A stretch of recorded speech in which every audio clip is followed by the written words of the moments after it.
Le vide existentiel, c'est mais qu'est-ce qui s'est passé dans mon passé qui fait qu'aujourd'hui, je suis vide dans cet espace.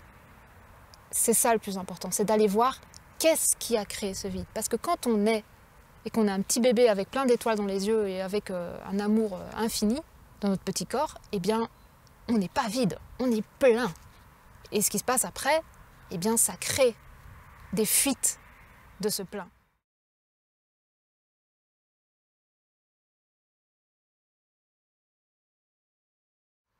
Mais maintenant, comment je vais faire avec ça? Donc j'ai commencé à paniquer. Donc j'ai vécu plein de chapitres de très grosses frayeurs intérieures. Parce que je me suis dit, mais comment je vais combler ça? C'est pas possible.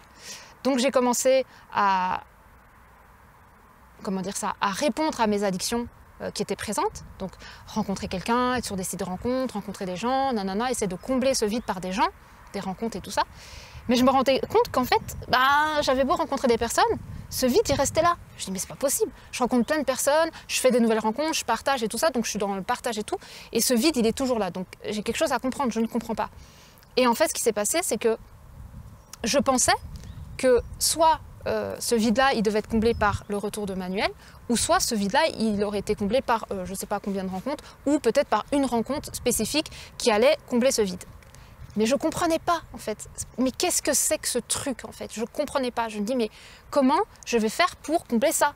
C'est juste pas possible, c'est énorme. Et comment je vais mettre de l'amour de moi-même dans ce truc? Parce que je ne sais même pas comment on fait. On ne m'a jamais appris à combler ce vide par moi-même. Comment je fais? Et je me dis, mais j'y arrive pas. J'ai beau être avec moi-même, j'ai beau faire des trucs qui me font plaisir. Non, ça ne fonctionne pas. Ce truc est toujours vide. On parle de vide existentiel. Et je me dis, mais qu'est-ce qui se passe là-dedans, en fait? Comment je fais pour combler ça? Eh bien, la vie m'a aidée. Bah oui, parce que la vie, elle est magnifique, elle est extraordinaire, elle est divine. La vie m'a dit, papa, bah oui, papa, en fait. Papa, ça, c'est papa. T'as pas compris, ça, c'est papa. C'est ni toi, avec toi-même, c'est ni les autres, c'est ni Manuel, c'est rien de tout ça, c'est pas renaître ensemble, c'est papa. Là, c'est papa. Et non, moi, je voulais pas entendre parler de papa, en fait. Et quand j'ai fait justement cette grande plongée en moi et que je me suis dit, bon allez, je vais dépasser vraiment mes peurs parce que vraiment c'était très verrouillant en moi par rapport à mon père, et papa a repris sa place. Papa a repris sa place. Et ce vide-là, il est rempli. Il est rempli. Alors mon père n'est pas là, il n'est pas juste là, on n'est pas en train de se balader dans un parc. Je lui parle pas tous les jours. On n'est pas en contact en mode ça y est, on est les best friends of the world. Non, pas besoin.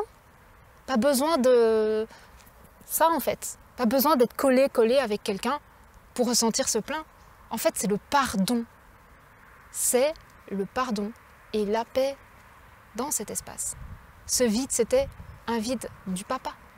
C'était aussi un vide du papa à notre papa. Le créateur. Le divin en fait, l'énergie du divin, l'énergie du Père créateur. Bah oui, parce que quand on est en séparation, en dualité avec papa, dans ce monde, dans cette chair et dans cette manifestation de l'incarnation de l'humain, quand on est en conflit, en dualité, en séparation avec notre Père dans le lien de sang, notre Père au niveau du lien familial, eh bien on est directement en dualité, en guerre avec la source. Bah oui, en fait. Donc, le fait de faire la paix avec papa, c'est faire la paix avec papa, en fait. Avec la vie, avec tout. Et ce vide existentiel, c'est papa. Ou c'est maman. C'est maman la terre ou c'est papa le ciel. Papa, maman sont essentiels à notre équilibre. C'est à vous de voir dans quelle relation vous êtes avec papa et avec maman et qu'est-ce qui demande à se remplir à l'intérieur de vous pour remplir ce vide existentiel. Ce vide existentiel, c'est papa ou c'est maman. Parce que c'est un vide de l'enfance. C'est un vide de le petit enfant, en fait, à l'intérieur de nous, qui n'a pas reçu ce qu'il aurait voulu recevoir. C'est aussi simple que ça. Le vide existentiel, c'est pas quelque chose qui reste et qui doit rester et qui restera. Non. Le vide existentiel, c'est mais qu'est-ce qui s'est passé dans mon passé qui fait qu'aujourd'hui, je suis vide dans cet espace. C'est ça le plus important, c'est d'aller voir qu'est-ce qui a créé ce vide. Parce que quand on est et qu'on a un petit bébé avec plein d'étoiles dans les yeux et avec un amour infini dans notre petit corps, eh bien, on n'est pas vide, on est plein. Et ce qui se passe après, eh bien, ça crée des fuites de ce plein. Et donc, des énergies qui se déversent en fait. Et ce vide, il commence à grandir dans l'enfant. Et puis après, il devient un adulte et ce vide, il est là. Il est là, il est présent.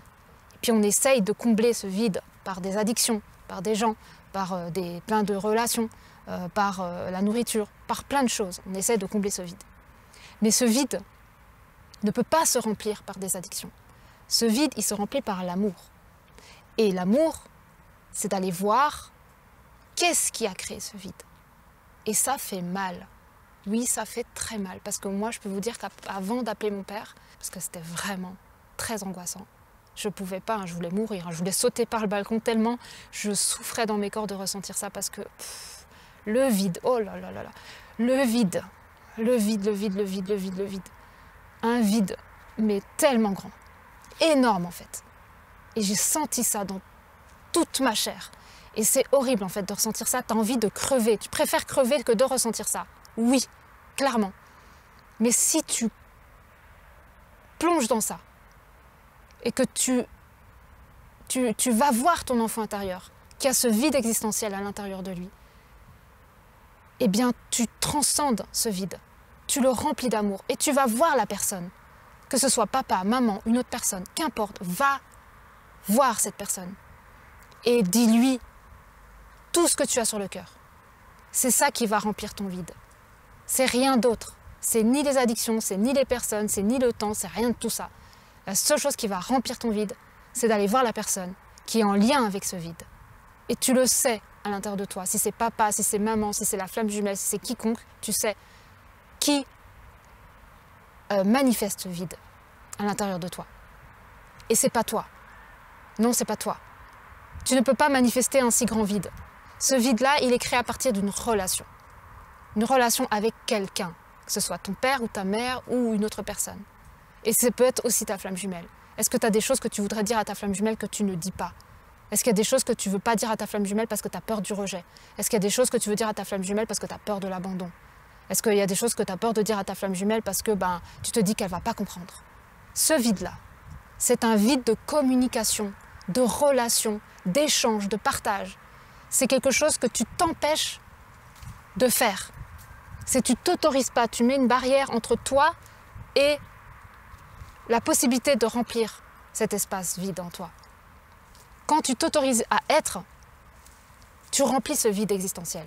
Quand tu t'empêches d'être et que tu restes coincé dans tes peurs et que tu empêches cet espace de se nourrir d'amour par le fait de reconnecter avec cette personne qui a manifesté ce vide à l'intérieur de toi, eh bien là, tu te coupes de la possibilité d'aller transcender ça. C'est en étant toi-même, c'est en réincarnant ton être vulnérable, impuissant, le petit enfant qui est dépouillé, qui est tout nu en fait. Il est tout nu. Voilà, il est tout nu et il souffre. Et il a mal au ventre et il ne comprend pas ce qui lui arrive. Il se sent seul, il se sent vide. Il n'a pas reçu cette nourriture de ses parents. C'est ce petit enfant qu'il faut aller voir. C'est lui qui a besoin de nous. Et c'est pas en fermant les yeux, en disant « ouais, je vais aller voir mon enfant intérieur » que ça se passe. Ça se passe. Ben non, je suis désolée de vous l'apprendre, mais ça ne se passe pas comme ça. Ça ne marche pas comme ça. Ça ne marche pas par ici. Ça marche par ici. Et ça marche par là, la terre en fait. Ça marche par la connexion avec papa, maman. Alors bien sûr, si votre père ou votre mère n'est plus de ce monde, alors il faudra le faire différemment. Et c'est totalement possible d'être face à face avec l'âme qui a incarné votre père et votre mère, et je le fais en soins quantiques. Mais si votre père et votre mère est incarné, est en vie, faites-le en fait. Qu'importe si votre mère elle va être dans le déni, qu'elle va rien comprendre à ce que vous êtes en train de faire. Qu'importe si votre père il va être dans le déni et qu'il va rien comprendre à ce que vous êtes en train de faire. Faites-le pour vous. Faites-le pour votre propre être, sa libération. Pour vous remettre à faire circuler les énergies à l'intérieur de vous. Pour remplir ce vide en fait intérieur. Parce que ce vide, oui, il est là. mais qu'est-ce qui se passe avec ce vide? Est-ce qu'on le garde et puis on se dit bon bah je vais continuer à vivre avec et puis bah c'est comme ça? Ou est-ce qu'on dit mais qu'est-ce qu'il y a dans ce vide en fait? Parce qu'il y a bien quelque chose. Dans le vide, il n'y a rien de vide en fait, c'est plein de choses. Qu'est-ce qu'il y a dans ce vide? Pourquoi je me sens si vide? Pourquoi je me sens absente de quelque chose? Pourquoi je me sens triste, mélancolique? Pourquoi je me sens coupée, séparée? Pourquoi je me sens dans une envie de mourir? Pourquoi je me sens suicidaire? Pourquoi? Eh bien, il faut aller voir ça. Il y a plein d'informations dans ce vide. C'est pas un vide vide, c'est un vide plein. C'est une énergie en fait qui nous fait ressentir ce vide pour qu'on soit comme dans une forme d'attraction à aller voir cette partie-là de nous. C'est pour qu'on soit attiré par cet espace vide comme une forme de tourbillon. C'est ce que je sens là, je vois. C'est comme un tourbillon, le vide, et ça nous aspire. Mais ça ne veut pas dire que c'est vide, c'est juste que c'est vide, ça nous aspire pour qu'on aille voir en fait qu'est-ce qui crée ça et qu'est-ce qu'il y a dedans en fait. C'est ça le vide. On a peur du vide, pourquoi? Parce qu'on sait qu'on va être aspiré dans quelque chose de profond en fait. Mais si on se laisse aspirer, ben qu'est-ce qui se passe après? Ben fout, on se retrouve de l'autre côté. Et on a envie de se retrouver de l'autre côté parce que de l'autre côté c'est la paix, c'est la quiétude, c'est l'alignement, c'est l'ouverture, c'est l'expansion, c'est la dilatation, c'est tout plein de choses de cette nature-là. Je me laisse embarquer par la vague, par le tourbillon pour ressortir derrière. Mais on a peur de se faire aspirer par le vide, donc du coup on résiste, on est là, on fait non, non, non, non, non. Et le vide il nous attire, il nous attire, il nous attire, et nous on résiste. Et en fait, il suffit de s'abandonner, en fait, de lâcher prise d'une certaine façon, de se laisser mourir finalement, et se faire vraiment prendre par le tourbillon et ressortir de l'autre côté. Avant d'appeler mon père, oui, non, je suis passée par une mort. Pas le choix, c'était trop fort. En fait, j'ai dit bon, les gars, c'est pas les gars, mais je veux dire, toutes les énergies qui étaient autour de moi, à ce moment-là, j'ai dit bon, c'est bon, j'abandonne. Je me laisse mourir, là je suis en train de mourir, de toute façon c'est tellement fort de ressentir ce vide que je suis en train de tomber là dans le vide, je ne sais même pas où je vais aller, je ne sais même pas s'il y a un fond à ça, mais c'est bon, je me laisse, c'est bon quoi, je me laisse partir, je ne sais pas où, mais j'accepte de mourir en fait, c'est l'acceptation de mourir, pour renaître il faut accepter de mourir. Et le fait d'accepter de mourir, derrière, je renais. On renaît tous après la mort, parce qu'il y a toujours la mort et la renaissance derrière. On ne meurt pas et puis c'est fini, non, c'est mort, renaissance tout le temps. C'est imbriqué, c'est collé, c'est une pièce avec deux faces. Et du coup, le fait de se laisser mourir, c'est de faire confiance aussi finalement à quelque chose de plus grand qui nous accompagne vers la réalisation de notre être. Et la réalisation de notre être, c'est de remplir finalement ce vide. Mais qu'est-ce qu'il y a dans ce vide? Je veux aller voir ça maintenant. Alors on y va. Alors non, on n'y va pas avec la tête. Non, parce que la tête, elle va dire non, on n'y va pas du tout, t'es folle, on va mourir. Mais à un moment donné, la vie, elle te pousse, en fait, elle te pousse comme, allez, on y va maintenant. Et il faut accepter d'être poussé, parce que quand c'est le moment, on le ressent, il ne faut pas faire machine arrière, parce que c'est dommage, on a déjà dépassé des barrières qu'on s'était fixées, qui étaient très difficiles à dépasser, et là, on est vraiment proche du précipice, en fait, on est proche de sauter, finalement, on est vraiment au bord de... Voilà, il n'y a plus rien devant nous. Et là, on nous dit saute, saute, saute, saute, saute. Et là, on fait ah non, non, non, non, non. Et puis on fait marche arrière et puis on va en arrière. Et puis là, il faut refaire le chemin pour arriver au précipice. Donc attendre que la situation de la vie, les circonstances, machin, nous poussent, les rencontres et tout ça. Et puis à nouveau, on est vraiment au bord et puis on doit sauter. Et puis à nouveau. Et en fait, ce qu'on ne se rend pas compte, c'est que c'est nous qui faisons ces 3 pas en arrière parce qu'on a peur. Mais si on acceptait de se laisser pousser par la vie et de faire ce grand saut, ce serait beaucoup moins énergivore en fait. On prendrait, comment dire ça, on avancerait beaucoup plus vite. Même s'il n'y a pas une question de vitesse, de vite, pas vite et tout ça, pas ça. Mais souvent, moi j'ai remarqué qu'on est poussé par la vie à faire des choses, mais on a des peurs, donc on fait marche arrière. Et puis la vie, elle nous resserre finalement le même plat pour nous repousser. Puis après, on fait encore machine arrière. Puis à un moment donné, on se dit, bon, là j'ai compris, on me pousse. J'ai très très peur parce que là, il y a rien, là, je vois pas le fond. Mais j'ai confiance. Cette fois-ci, je vais y aller. Et là, finalement, on se dit, j'accepte de mourir. Parce que pour faire le grand saut, c'est nécessaire d'accepter de mourir. Parce que si on veut pas, si on n'accepte pas de mourir, on ne pourra pas faire le grand saut. Parce que le grand saut, c'est comme une mort en fait. C'est, ok, ben je sais pas, je vais peut-être mourir, voilà, j'accepte. Voilà, j'accepte, je m'abandonne, j'abandonne tout, je lâche toutes les armes, les cordes, les trucs sur lesquels je m'accrochais, je lâche tout, c'est bon, j'accepte vraiment de mourir à moi-même. En fait, c'est vraiment mourir à soi-même. Et ça peut prendre plein de formes, ça peut être en lien avec papa, en lien avec maman, ça peut être en lien avec la flamme jumelle, ça peut être en lien avec une autre personne, ça peut être en lien avec vous-même, ça peut être en lien avec plein de choses. Mais je pense que c'est important de comprendre que comment dire ça, la véritable réalisation, c'est vraiment de laisser mourir notre résistance à la peur.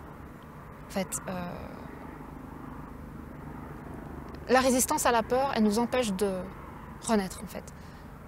Parce qu'il y a une peur et on a peur de la transcender, de la percer, et on reste derrière. Et en fait, en restant derrière, ben, on empêche la réalisation de ce que nous sommes amenés à devenir derrière, en fait. Cet être libre, finalement. Parce que quand on rempli ce vide intérieur, et donc ce vide existentiel, eh bien, on est libre, en fait. Comment l'expliquer? C'est comme si ce truc-là qui appelait, ben, c'était mon père. Mais je ne pouvais pas le comprendre encore à ce moment-là, parce que ça vient toujours petit à petit. Mais ça appelait. Et j'ai été voir qu'est-ce qui était ça, parce que je l'ai partagé dans ma vidéo, mais moi, je ne savais pas du tout que j'allais faire tout ça pendant mes vacances. Hein. Et du coup, j'ai été amenée par la vie d'aller voir ce qui appelait, donc des personnes, des relations et tout ça. Et derrière, en fait, ce que j'ai découvert et qui m'a fait très mal, parce que c'est vraiment douloureux, c'est de voir ma petite fille intérieure qui appelait, qui criait son papa. Bah oui, c'est très dur de voir ça. Hein.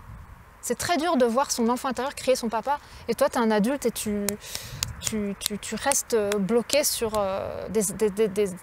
comment dire ça, du passé et des peurs et comment dire ça, des croyances derrière un ego, un personnage identitaire qui se positionne et qui dit non, mon père m'a fait ça, du coup je veux plus lui parler, j'ai plus de père, nanana. Ça c'est pas l'enfant en fait. L'enfant il crie son papa, il s'en fout en fait de ce qui s'est passé. L'enfant il aime en fait, il est dans l'amour, voilà, il est dans l'amour point. L'adulte lui il est dans l'amour conditionnel, ça veut dire que je t'aime si ça. Par contre je t'aime pas si ça. Donc si tu es mon père et tu m'as fait ça dans le passé, je ne peux pas t'aimer, parce que tu n'es pas une personne aimable, je ne peux pas te faire confiance, tu m'as fait du mal dans le passé. Donc l'amour ne peut pas. Alors que l'enfant, lui, ça n'existe pas tout ça. Donc si votre enfant intérieur il crie votre père ou votre mère, que vous êtes dans une forme d'adulte qui dit non mais mon père il m'a fait ça, non mais ma mère elle m'a fait ça, non mais je peux pas être en connexion avec mon père, avec ma mère aujourd'hui parce que tatati tatata, blablabli blablabla, c'est pas ma mère, c'est pas mon père, pour moi j'ai plus de père, pour moi j'ai plus de mère, etc. Des trucs comme ça, ben, vous êtes en train d'empêcher l'amour de naître en vous. Et votre enfant intérieur il crie, mais vous l'entendez pas parce que vous avez mis une main devant sa bouche à votre enfant intérieur. Vous ne voulez pas l'entendre, vous ne voulez pas le ressentir, vous ne voulez surtout pas le laisser être en vous. Parce que si vous laissez être en vous votre enfant intérieur, eh bien, il va se passer quelque chose d'extraordinaire. Il va se passer que vous allez devenir un être d'amour. Et vous n'allez pas comprendre ce qui vous arrive dans votre vie parce que même vos pires ennemis, eh bien, vous allez vouloir les aimer. Et vous n'allez pas comprendre ce qui vous arrive. Vous allez dire, mais attends, qu'est-ce qui se passe? Ça n'a pas de sens. L'enfant ne met pas du sens à l'amour. L'enfant, il aime. Il n'a pas besoin de dire « lui, je l'aime pas ». Non, l'enfant, il aime tout le monde. Il aime tout le monde parce que c'est un être d'amour et c'est ce qu'il est, c'est ce que nous sommes fondamentalement. Donc, quand vous allez laisser place à votre enfant intérieur, eh bien, vous allez comprendre que vous allez ressentir en vous que vous êtes un être d'amour et que vous n'avez pas besoin de conditions pour aimer. ni par rapport à papa, ni par rapport à maman, ni par rapport à personne, et qu'en fait cet amour va se déverser comme ça de vous constamment, et vous n'allez pas comprendre ce qui vous arrive. Et donc vous avez très peur de ça, donc vous bloquez cette essence de l'enfant intérieur, parce que s'il y a l'enfant intérieur qui est présent, oulala, il y aura un élan d'amour que je ne contrôle pas, et j'ai peur de ça. Moi j'ai peur de l'amour. Ah ben oui, tu as peur de toi en fait, parce que tu es l'amour, donc tu as peur de toi. Tu as peur de donner comme ça, tu as peur d'embrasser les gens, tu as peur de prendre les gens dans tes bras, de leur faire des câlins, de chanter, de danser, de courir, de sauter. Tu as peur de ça. Pourtant, c'est ce que tu es. Et c'est comme ça que tu vas retrouver ta joie et ton énergie et ta vitalité et tout ce que tu es véritablement. C'est en reconnectant avec ton enfant intérieur. Mais pour reconnecter avec ton enfant intérieur, eh bien, il faut vraiment embrasser cet enfant intérieur qui crie son père, sa mère ou une autre relation, mais qui n'est pas bien en fait. Il en a marre d'être mis sous cloche, il en a marre d'être mis sous silence, il en a marre que tu ne l'écoutes pas, il en a marre de ton personnage à la con, parce que clairement c'est un personnage à la con, il en a marre de ton adulte qui se protège, il en a marre de cet adulte qui se surprotège, il en a marre de cet adulte en hyper-contrôle, il en a marre de cet adulte rigide, il en a marre de toutes ces peurs que l'adulte porte, il en a marre de tout ça en fait. Il en a marre de cet adulte que tu as créé pour te protéger de l'amour que tu es. Et il en a marre. Clairement, ton enfant intérieur en a marre. Et c'est pour ça que beaucoup de personnes pensent qu'ils sont arrivés à un certain point dans leur réalisation, alors qu'ils ne sont pas arrivés dans un certain point dans leur réalisation parce qu'ils ne sont pas passés par l'enfant intérieur. Et on parle beaucoup de l'enfant intérieur, mais je pense qu'il y a beaucoup de gens qui ne savent pas ce que c'est en fait. Qu'est-ce qu'est l'enfant intérieur? C'est pas un petit bonhomme comme ça qui est tout petit, et puis oh j'ai été voir mon enfant intérieur, il était dans une maison en bois. Non, ça n'a rien à voir avec ça. C'est beaucoup plus profond. L'amour en fait. Dans l'enfant intérieur, il y a l'amour. L'amour se trouve dans ton enfant intérieur. Si tu coinces avec papa, tu coinces avec ton enfant intérieur. Si tu coinces avec maman, tu coinces avec ton enfant intérieur. Si tu coinces avec ta flamme jumelle, tu coinces avec ton enfant intérieur. Si tu coinces avec l'amour, tu coinces avec ton enfant intérieur. Et si tu coinces avec ton enfant intérieur, tu coinces avec l'amour. Ça ne va pas sans l'autre. L'enfant intérieur et l'amour, c'est un, en fait. C'est là, dans cette graine, que se trouve ton amour. Le véritable, le grand, le puissant, l'unique. C'est le plus pur. C'est dans l'enfant intérieur. Mais on a peur de ça. Parce qu'on a peur d'être des êtres libres. On a peur de déverser comme ça son amour encore. Et puis voilà, on ne sait même pas pourquoi on aime, et puis il n'y a même plus de raison à l'amour. On a peur de ça. Alors du coup, on met des barrières. Ah, je t'aime parce que tu es comme ci, ou je t'aime parce que tu es comme ça, ou je t'aime parce que tu fais ça, ah, je t'aime parce que tu fais ça. Par contre, je t'aime pas si tu fais ça, je t'aime pas patati, tatata. C'est très stratégique. Mais l'enfant, il n'est pas du tout stratégique. C'est l'adulte qui est stratégique. Et l'adulte, votre personnage identitaire que vous avez créé pour vous protéger, c'est votre prison. C'est notre prison première. C'est notre première prison, c'est notre adulte. Qui lui se protège, nanani, nanana, nous empêche de libérer pleinement notre énergie d'amour. Non, il nous protège, on veut pas, on a peur de réaliser ça, on a peur d'aimer ça, on a peur d'aimer cette personne, on a peur de lui dire je t'aime, on a peur d'aller vers, on a peur de se faire rejeter, on a peur d'être abandonné, on a peur de se faire trahir, on a peur de l'humiliation. Voilà, c'est que des peurs. On a plein de peurs, voilà, on est rempli de peurs et on vit comme ça. Des êtres de peur, des êtres remplis de peur, des êtres qui manifestent que la peur et voilà, on continue à vivre notre vie comme ça. Est-ce qu'on veut continuer notre vie à rester derrière des peurs? Est-ce que le monde de demain, c'est un monde où les êtres sont encore coincés dans leur peur, dans leur matrice de peur? Ou est-ce qu'il faut maintenant, ça y est quoi? T'as des problèmes avec papa, va voir papa. T'as des problèmes avec maman, va voir maman. T'as des problèmes avec ta flamme jumelle, va voir ta flamme jumelle. Va lui dire ce que tu as sur le cœur. Et si elle te répond pas, c'est pas grave. Dis-lui ce que tu as sur le cœur. Fais le grand saut. Vas-y, pouf. Vas-y, saute. Et si tu as besoin je sais pas moi, d'accompagnement, va voir quelqu'un qui t'appelle pour faire ça. Viens me voir si tu sens que c'est moi qui peux t'aider sur ça. Mais plonge. Plonge. Vas-y, plonge parce que c'est là où se trouve ta liberté. C'est là où se trouve ta réalisation véritable. C'est là et encore là en fait. C'est nulle part ailleurs. C'est pas les ateliers chamaniques, c'est pas les machins ci, les machins ça, c'est pas les livres, c'est pas les vidéos, c'est pas tout ça. C'est toi, tu as la clé à l'intérieur de toi et tu dois plonger. Tu dois aller voir ton enfant intérieur. Tu dois aller le laisser être. Tu dois aller voir papa, aller voir maman, aller voir ta flamme jumelle. Aller voir tout ça en fait. Et quand tu feras ça, et bien là, tu vas ressentir quelque chose qui va grandir en toi. C'est ton arbre d'amour. C'est ton enfant intérieur qui va reprendre sa place. Comme un arbre comme ça qui va se déverser en toi et qui va reprendre sa place dans tout ton être. Et c'est ça que tu veux. Et c'est ça qu'on veut tous. Mais on ne sait pas comment le faire. On ne sait pas le chemin. Du coup, on nous dit, ah, il faut aller à gauche, puis l'autre, il va dire à droite, puis l'autre, il va dire tout droit, puis l'autre, il va dire, tu dois faire du travail sur toi, puis l'autre, il va dire, tu dois faire du travail sur ça, puis l'autre, il va dire, tu dois travailler sur ça. Et en fait, tu dis, waouh, j'ai grave du travail sur moi, et je ne sais pas comment faire, je ne sais pas qui prendre, et puis j'ai gaspillé déjà beaucoup d'argent pour faire ça, et je suis toujours au même endroit. Pourquoi tu es toujours au même endroit? Ben, parce que tu penses encore que la solution, elle est à l'extérieur de toi. Alors qu'en fait, la solution, elle est à l'intérieur de toi. Et la clé, elle a toujours été en toi. Personne ne détient ta clé. Les gens vont t'accompagner à retrouver ta clé, s'ils le peuvent, parce que ils ont ces capacités-là et ils ont déjà fait ce chemin, donc ils savent plus ou moins comment il faut faire pour retrouver la clé. Ils ne connaissent pas comment y aller. Hein. Ils ne connaissent pas le labyrinthe en vous, parce que votre labyrinthe, il est unique. Mais par contre, ils peuvent arriver à vous diriger vers la bonne direction pour trouver votre clé.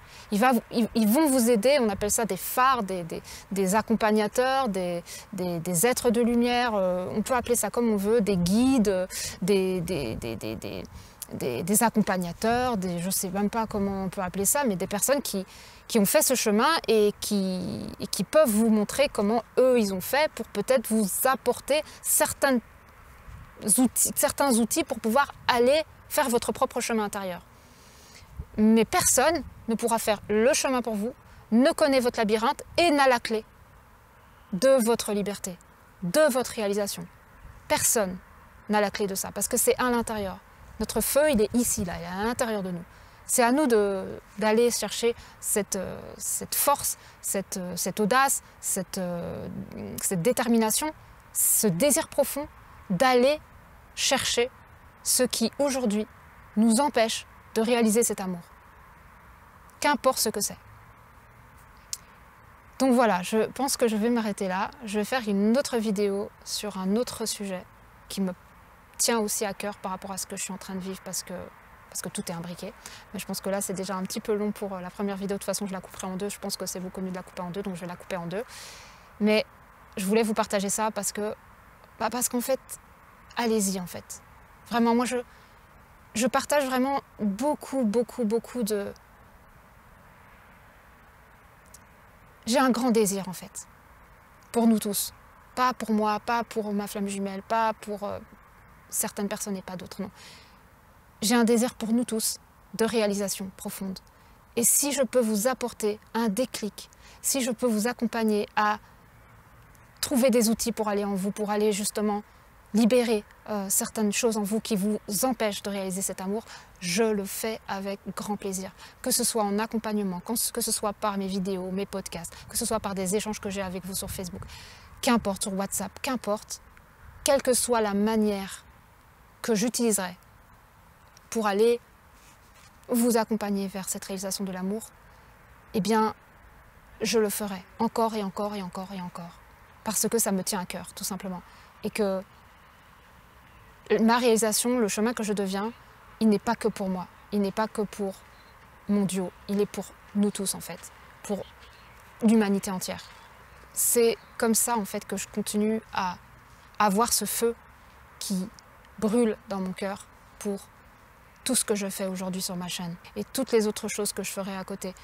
C'est ce feu qui ne s'éteint jamais parce que j'ai un désir ardent que nous nous réalisons tous dans l'amour, que toutes les flammes jumelles retrouvent leur feu d'amour à l'intérieur d'elles-mêmes et qu'elles puissent partager ça avec l'humanité et leurs flammes jumelles, car ça se réalise à l'intérieur et ensuite à l'extérieur et ensuite ça se propage. Donc voilà, si tout ça t'a parlé, j'en suis ravie. Si cela t'a touché, j'en suis encore plus ravie. Si tu veux me laisser en commentaire ce que tu as ressenti, ce que tu penses de tout ça, si ça t'a parlé, si toi aussi tu as des problématiques avec papa, maman, si tu veux peut-être faire un soin quantique du cœur pour aller libérer des choses qui pourraient peut-être justement t'amener à aller plus facilement chez papa, plus facilement chez maman, récupérer finalement cette sécurité intérieure ou cette intériorité, cette sensibilité, cette résonance présence profonde avec ce que tu ressens, le fait de ne plus avoir peur de dire ce que tu ressens à l'autre, parce que tu as fait à nouveau la paix avec ta maman, avec le lien maternel en toi.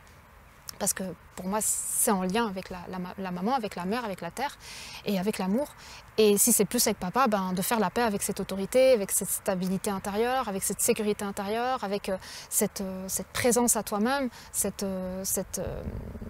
réalisation profonde de ton être et de cette autorisation finalement à vivre en fait sur cette terre avec ta couleur, ton parfum, ta forme et tes désirs et tes réalisations, celles que tu veux vraiment venir offrir au monde aujourd'hui.